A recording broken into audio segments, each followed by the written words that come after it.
Supplying the troops at the front becomes more difficult in winter. The Russian offensive ability in Ukraine is broken, further advanced and unlikely, he said. Russia has switched to defensive mode at the same time. There are no signs that the recent terror campaign with rocket and drone attacks has intimidated Ukraine or that they are running out of momentum. He sees daily reports of mobilized Russian troops refusing to go into battle and of commanders having to force subordinates on the front at gunpoint. There is a lack of cohesion in the association because the troops have now been thrown together, some with regular soldiers, some with prisoners, and other young and old conscripts. You can defend yourself such a patchwork quilt, but offensive place higher demands on training and cohesion. The fact that Ukraine advances have stalled can be explained by the attack strategy, said Mosul.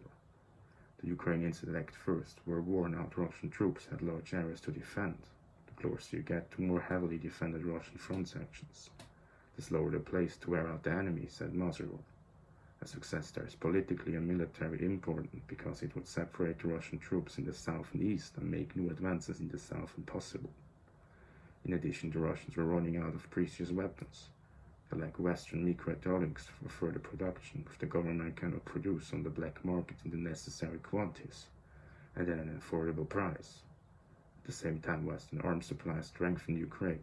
The performance curve was up for the Ukrainians and down for the Russians, said Masur.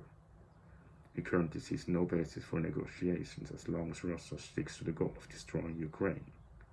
Talks are impossible. Something like this can only happen if Russia accepts that Ukraine will continue to exist. What do you think?